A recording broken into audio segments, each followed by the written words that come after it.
Hello दोस्तों, कैसे हैं आप सब। आई होप कि आप सब अच्छे होंगे। मैं भी ठीक हूँ। रीना की रियल लाइफ में आप सभी का स्वागत है। आज मुझे बनाना है चावल का इडली। और चावल का इडली बनाने में ना 2 दिन टाइम चला जाता है। तो चलिए बनाते हैं और देखते हैं कि कैसे बनता है। तो यहाँ पर मैं ली हूँ 3 कप चावल और चावल को अच्छे से 3-4 पानी धो दी हूँ। और ये वाला जो चावल है ना, ये टूटा हुआ चावल है, जो चावल का टुकड़ा आता है ना, वो वाला चावल है। और यहाँ पर मैं ली हूँ उड़द का दाल। तो 1 कप में उड़द का दाल ली हूँ और इसे भी मैं 2-3 पानी अच्छे से धो दी हूँ। चावल और दाल में भर भर कर पानी डाल करके इसे हम रख देंगे 7 से 8 घंटा के लिए। और इसे ना मैं अलग अलग भिगोई हूँ। और दाल के साथ इसमें मैं डाल रही हूँ 1 चम्मच मेथी का दाना। तो यहाँ पर चावल और दाल को भिगो करके इसे हम ढक करके रख देंगे 7 से 8 घंटे के लिए। इसे हम छोड़ देंगे ताकि ये अच्छे से फूल जाए। और जब अच्छे से फूल जाता है ना, तब इडली फूला फूला बनता है। चावल दाल ढक करके रख दी हूँ। और अब मैं आप लोगों से सीधे शाम के टाइम मिल रही हूँ, क्योंकि चावल दाल भिगोने के बाद ना मैं शूट नहीं कर पाई वीडियो, तो इसलिए मैं डायरेक्ट आप लोगों से शाम को मिल रही हूँ। और यहाँ पर मैं बना रही हूँ अपने लिए चाय। तो चलिए मैं पहले चाय बनाती हूँ। तो चलिए चाय मेरा बन गया है और अब मैं पहले चाय पीऊँगी, उसके बाद आप लोगों से मिलती हूँ। आजकल ना काफ़ी गर्मी पड़ रही है, बहुत ही ज़्यादा गर्मी पड़ रही है। किचन में आने का इच्छा नहीं हो रहा है, लेकिन बिना किचन में आए कोई काम भी नहीं हो सकता है। तो अब मुझे डिनर की तैयारी करनी है, क्योंकि शाम हो गया है। तो पहले तो मुझे इडली का बैटर रेडी करके रखना है। और इडली को तैयार करने के लिए ना 2 दिन टाइम निकल जाता है उसे तैयार करने में, क्योंकि 1 दिन पहले ही उसे भिगो करके पीस करके रखना पड़ता है रात भर उसे फर्मेंट होने के लिए। उसके बाद से मॉर्निंग टाइम में हम इडली बनाते हैं। तो इसलिए मैं सोची कि चलो कल इडली बनाऊंगी। तो ये कल की तैयारी चल रही है, क्योंकि आज तो मैं इसे पहले भिगो करके रख दी हूँ। और अब शाम हो गया है तो इसे मुझे पीसना है। तो पहले चाय पी लेती हूँ, उसके बाद से मैं पीसूँगी। तो चलिए चाय पी करके मैं दोबारा से आ गई हूँ किचन में। और अब मुझे चावल और दाल को पीसना है। तो पहले मैं चावल को पीस लेती हूँ। और ये आप देख सकते हैं चावल और दाल ना अच्छे से फूल गया है। 7-8 घंटा के लिए भिगो करके जब हम छोड़ देते हैं ना, तो चावल दाल बढ़िया से फूल जाता है। तो चलिए पानी से छान करके इसे हम पीस लेंगे। मैं ना चावल और दाल को ना अलग अलग भिगो करके तब पीसती हूँ। और आप चाहे तो इसे इकट्ठा भी भिगो सकते हैं, लेकिन मैं ज़्यादातर ना इसे अलग अलग भिगो करके ही मैं पीसती हूँ। और पीसने के बाद इसे मिक्स कर लेती हूँ। तो पहले मैं चावल को पीस लेती हूँ और चावल को पीसने के बाद दाल को पीसूँगी। गर्मी की वजह से ना कोई भी ऑयली चीज़ खाने का मन नहीं करता है। और सप्ताह में 1 दिन मैं इडली ज़रूर बनाती हूँ, क्योंकि एक तो गर्मी काफ़ी है। ठंडी के मौसम में कम बनाती हूँ, लेकिन गर्मी के मौसम में ज़्यादा बनाती हूँ इडली। या तो सूजी का हो गया कभी कभी, और नहीं तो मैं चावल दाल का ज़्यादा बनाती हूँ, सूजी का कम बनाती हूँ। चावल दाल को पीसने के बाद ना इसे हम अच्छे से मिक्स कर लेंगे। और इसमें ना इस टाइम कुछ नहीं डालना है, सिर्फ इसे हम ढक करके और रात भर के लिए इसे हम छोड़ देंगे। इसमें नमक वगैरह कुछ नहीं डालेंगे। और यहाँ पर मैं रोस्ट कर रही हूँ मूंगफली। तो मूंगफली को रोस्ट करके ठंडा करके मैं डब्बे में भर करके रख दूँगी। सुबह में आसान रहेगा, सिर्फ चटनी बनाना रहेगा। इडली के साथ ना मैं मूंगफली का ही चटनी बनाती हूँ, नारियल का चटनी कम बनाती हूँ। हम लोग को नारियल की चटनी ज़्यादा पसंद नहीं है, तो इसलिए मैं मूंगफली का ही चटनी बनाती हूँ। इसे मैं ठंडा कर ले रही हूँ। और मूंगफली को रोस्ट करके रख दी हूँ, बैटर को रेडी करके रख दी हूँ, रात भर के लिए छोड़ दी हूँ। और अब मैं डिनर का तैयारी कर रही हूँ। तो आज मुझे डिनर में बनाना है रोटी और कुंदरू का सब्जी, यानी कुंदरू का भुजिया बनाऊँगी। सिंपल सा डिनर रहेगा। और ये ना दूसरे दिन का वीडियो है, और ये आप देख सकते हैं सुबह का मॉर्निंग टाइम का वीडियो है। और ये आप देख सकते हैं जो बैटर में रात भर के लिए छोड़ी हूँ, कितना बढ़िया फ्लफी हो गया है। ये अच्छे से फूल गया है। और जब फर्मेंट होता है ना, तो दुगुना हो जाता है चावल और दाल। तो यहाँ पर मैं अब डाल रही हूँ इसमें नमक। तो टेस्ट के अकॉर्डिंग इसमें हम नमक डाल देंगे। और इसे ना हम अच्छे से मिक्स करेंगे। थोड़ा सा हाथ से ना इसे चम्मच वगैरह से या हाथ से, आप जो भी चीज़ से हो, इसे अच्छे से मिक्स कर लें। तो जब हम इसे बढ़िया से मिक्स करेंगे ना, तो इसमें इनो वगैरह या सोडा वगैरह डालने का कोई ज़रूरत नहीं पड़ेगा और ये बहुत ही फूला फूला इडली बनता है।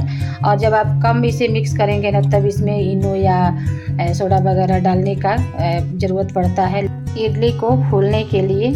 तो चलिए, यहाँ पर मैं सारे प्लेट निकाल ली हूँ इडली का, और इसमें हम थोड़ा सा प्लेट में तेल लगाएंगे ताकि इसके अंदर इडली चिपके ना। और इसे ना अच्छे से प्लेट में तेल लगा करके तब हम इडली का बैटर डालेंगे। तो चलिए, पहले हम सारे प्लेट में तेल लगा लेते हैं।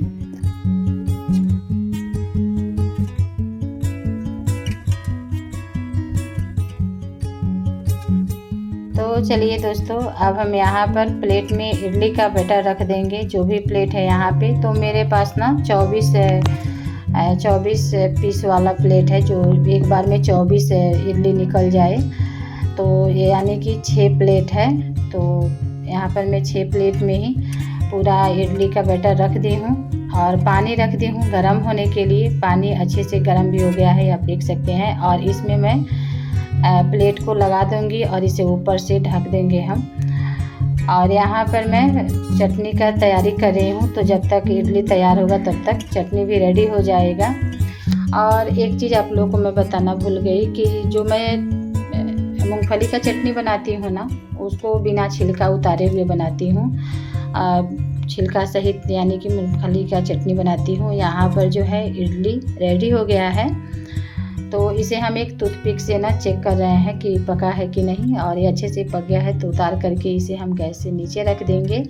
और यहाँ पर हमारा चटनी भी रेडी हो गया है। तो इसे हम छिलका सहित पीसे हैं ना, तो इसलिए थोड़ा सा इसका कलर जो है बिल्कुल वाइट नहीं हुआ है। और यहाँ पर हम लगा रहे हैं तड़का चटनी के लिए। तो तड़का में हम डालेंगे सरसों का तेल, थोड़ा सा राई का दाना, 2 सूखा लाल मिर्च और कुछ करी पत्ता, और इसे हम अच्छे से तड़क जाने देंगे। उसके बाद से इसे हम मूंगफली के चटनी में डाल देंगे। और बहुत ही बढ़िया मूंगफली का चटनी बना है। तो इसमें हम चटनी डाल करके पैन में, और इसे अभी हम साफ़ कर लेंगे। जो भी इसके अंदर तेल वगैरह लगा हुआ है ना, वो चटनी में आ जाएगा। और कभी भी ना सरसों के तेल से ही चटनी बढ़िया बनता है। सरसों का तेल ही डाला जाता है चटनी में। और इसे हम अच्छे से मिक्स कर लेंगे। छिलका के साथ पीसी हो ना, इसलिए थोड़ा सा ब्राउन दिख रहा है, नहीं तो बिल्कुल वाइट दिखता है। इसे हम ढक करके साइड में रख देंगे। और यहाँ पर इडली जो है ठंडा हो गया है स्टैंड। तो प्लेट को हम बाहर निकाल लेंगे और इसमें से सारे इडली को हम निकाल लेते हैं। और फटाफट हमारा मॉर्निंग का ब्रेकफास्ट रेडी हो गया है। तो यहाँ पर आप देख सकते हैं कितने आसानी से प्लेट से जो है इडली निकल जा रही है इजली। तो इसे हम तोड़ करके देखेंगे कि इडली जो है सॉफ्ट बना है कि नहीं। आप लोगों को मैं एक तोड़ करके दिखाती हूँ। पहले सारे मैं प्लेट से इडली निकालूँ, और ये देखिए कितना सॉफ्ट इडली बना हुआ है, बिना सोडा बिना इनो का। बहुत ही टेस्टी बनता है बिना सोडा बिना इनो का, और बहुत ही बढ़िया फूलता भी है। तो अगर आपको सोडा और इनो नहीं डालना हो ना, तो इस तरीके से पहले हम इडली के बैटर को ना अच्छे से फेंटेंगे। जितना फेंटेंगे ना उतना ही सॉफ्ट बनता है। और ये देखिए हमारा मॉर्निंग का नाश्ता जो है रेडी हो गया है। इतने सारे इडली बनाई हूँ। तो सब कोई नाश्ता कर लिया है और मैं नहा करके आ गई हूँ। तो मैं आज बाल धो करके नहाई हूँ, क्योंकि गर्मी बहुत ज़्यादा है। वैसे भी गर्मी के भी मौसम में 2 दिन पर मैं बाल वैसे भी धो लेती हूँ। तो बाल धो करके नहाई, क्योंकि गर्मी इतना ज़्यादा था ना कि बर्दाश्त से बाहर था। बहुत तेज़ गर्मी पड़ रही है, धूप बहुत तेज़ निकल रही है। तो चलिए पहले हम बाल को सुखा लेते हैं टॉवल से। ज़्यादा गर्मी पड़ने लगती है या ज़्यादा ठंडी पड़ने लगती है ना, तो कोई भी काम करने का इच्छा नहीं होता है। ठंडी के मौसम में तो वैसे चल जाता है, लेकिन गर्मी के मौसम में जब गर्मी होने लगती है ना, तो अजीब तरीके से घबराहट होने लगती है। लेकिन क्या ही किया जाएगा, मौसम है, ये तो बदलते ही रहेगा, काम करना ही पड़ेगा। सुबह का 9 बजे से पहले अगर काम समाप्त नहीं हो रहा है ना, तो उसके बाद से काम करने का बिल्कुल मन नहीं कर रहा है। और इतना घबराहट सी होने लग जा रही है ना, गर्मी के वजह से बहुत ज़्यादा गर्मी पड़ रही है। तो चलिए अब हम पहले यहाँ पे रेडी हो जाएंगे।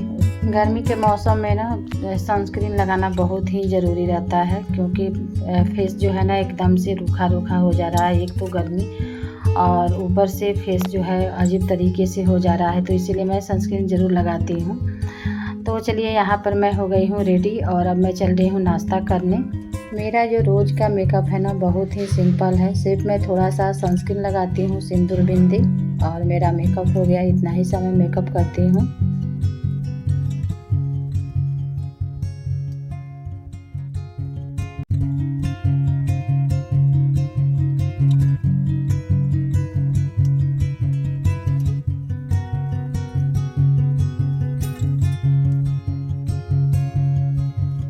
तो अब मैं आ गई हूँ किचन में नाश्ता लेने के लिए। तो पहले मैं नाश्ता करूँगी, उसके बाद से मैं आगे का काम निपटाऊँगी, जो भी काम बचा हुआ है।